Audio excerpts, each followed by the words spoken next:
The GoPro Hero 11 is the best GoPro to date, but it's also the most expensive GoPro camera on the market. GoPro released the Hero 11 and the 11 Mini, which has similar specs, but it's a slimmed down version at a reduced price point. So the GoPro Hero 11, is it worth the money? And should you buy the Hero 11 or maybe the 11 Mini? Or just stick to an older model? In this video, we're going to dive into it and share everything you need to know.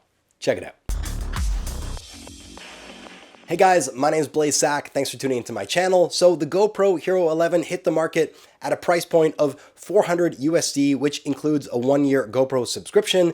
By comparison, you can buy a Hero 10 right now for $349, also with a GoPro 1-year subscription. So only a $50 difference, which instantly tells you the upgrades may not be out of this world. So here are the key highlights for the GoPro Hero 11, but before we dive into these specs, it's important to understand who this camera is meant for. Action cameras like GoPros are best used for people going on adventures, traveling, or video professionals looking for a rugged angle that they can get wet, get dirty, and not worry about breaking. GoPros are great because they allow complete beginners to capture professional video quality with ease. But a lot of people do get let down because they buy a GoPro expecting their footage to look like this, when in reality, it looks more like this. Camera specs aside, if you're going to buy a GoPro, consider doing 3 things. Make sure to watch some tutorials to learn how to use the camera properly, learn to use some basic editing software because editing is key when it comes to shooting on a GoPro, and even consider taking a basic GoPro video course that lets you unlock your camera's potential and not only teaches you the best settings, but shows you the key elements to making great stories in video form. I'm going to link below, it's in the video description, to my GoPro course that gives you an easy to follow template for making awesome GoPro videos. So the main specs we're always chasing with new cameras are higher resolution and higher frame rate. Well, the GoPro Hero 11 and the 11 Mini can shoot at 5.3K at 60 frames per second or 4K 120 frames per second. These are the same specs as the Hero 10, which is why the price cap isn't a very big jump. And although it's always disappointing not seeing these specs grow, I really can't imagine why anyone shooting on a GoPro camera would need any higher resolutions or frame rates. Conventional HD is 1080p, so shooting 5.3K allows you to crop in on your footage without any quality loss, which I really like doing, especially when shooting on wide-angle action cameras. One thing to consider when it comes to resolution and frame rates is the higher the frame rate and resolution, the larger your video file sizes are going to be. This means you need bigger SD cards and more powerful computers to edit your footage without extreme lag. I personally find 4K 60 frames per second to be the maximum frame rate and resolution that I'll typically use, and if you're the kind of person who just wants to set it and forget it, I'd probably use something more like 2.7K at 60 to keep your file sizes down, but still having the options for cropping in when you're editing.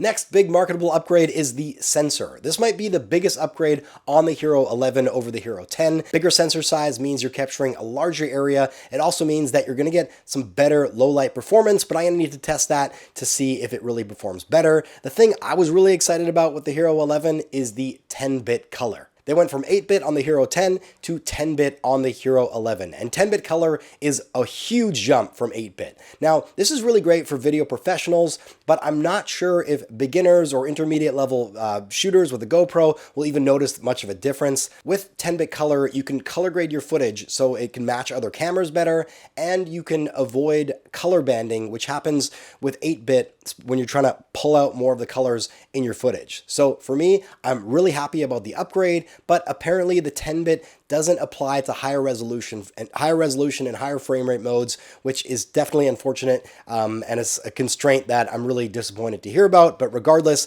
having 10-bit, really nice to have, and something I will definitely make use of with the Hero 11.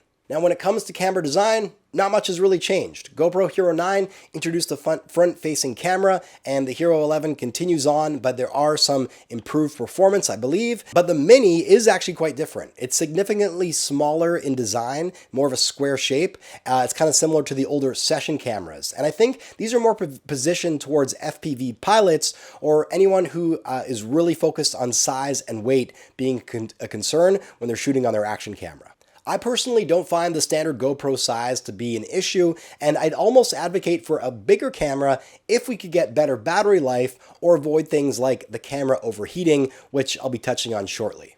So for battery life, the GoPro Hero 11 comes with a new Enduro battery, which boasts 38% better battery life. This is a pretty great addition and something I've always been looking for when it comes to GoPros, because I hate changing cameras, especially in cold environments. You have to take your gloves off, get your new battery out of the bag, switch it up, stops you from what you're shooting. Now, the GoPro 10 takes the same battery, so it isn't necessarily an upgrade with the 11, but more of an upgrade for GoPros in general. Hypersmooth stabilization is a game changer when it comes to GoPro cameras. Getting buttery smooth footage without the need for a gimbal is amazing for content creation.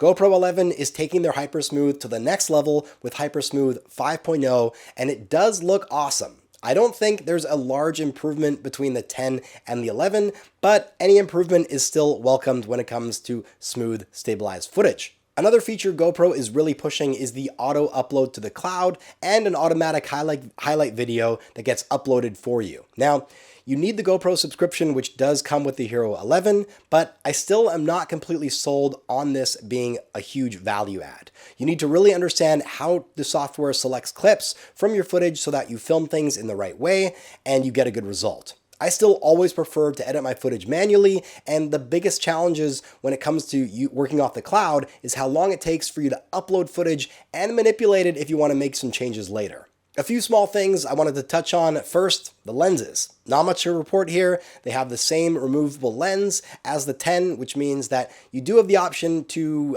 replace the lens for like 20 bucks if you break it, which is always nice to have. The front-facing camera is basically the same, and both touchscreens don't have any significant upgrades. I always find navigating the menus on a GoPro to be a bit challenging and want them to do a better job making the sensitivity a bit more like a smartphone. GoPro 11 also takes 27 megapixel photos, and you can actually take 24.7 megapixel stills from any video frame when you're shooting video footage. So kind of a cool feature, and if you're into taking photos, then that's a pretty high megapixel rate for you to get great quality photos. A lot of people reported issues with overheating when using the Hero 10. This is a bit of a physics problem and not necessarily a GoPro problem.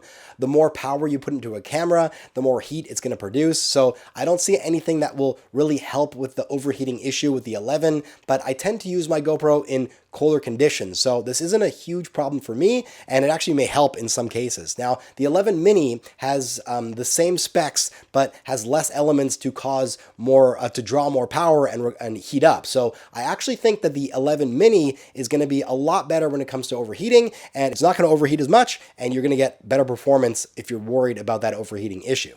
So should you buy the GoPro Hero 11 or the GoPro 11 mini? Well, my honest opinion, if you have a 10 or even an 8 or a 9, I don't think the upgrade is something that you need to reach for. The specs you get in the 10 are still beyond what a lot of people are able to utilize and actually unlock. But if you are in the market for a new action camera, then it's not a huge jump to get the best option on the market for $50 more.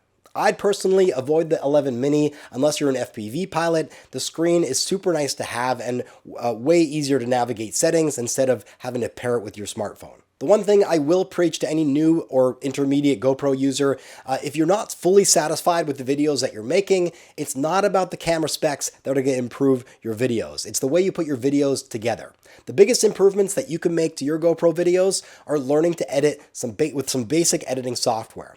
If you want to take it to the next level, then take a simple online course that teaches you how to edit, how to work off a template to shoot awesome GoPro videos every time you hit that record button. I'm going to plug my GoPro video course in the description below, and I guarantee if you take the course, it's going to teach you a ton about your GoPro, and it's more importantly going to make each video you make something that you and your friends are going to watch for years to come. That's it for this video, guys. Make sure to hit that subscribe button if you found this video helpful for more GoPro test content, which I'll be launching very, very soon.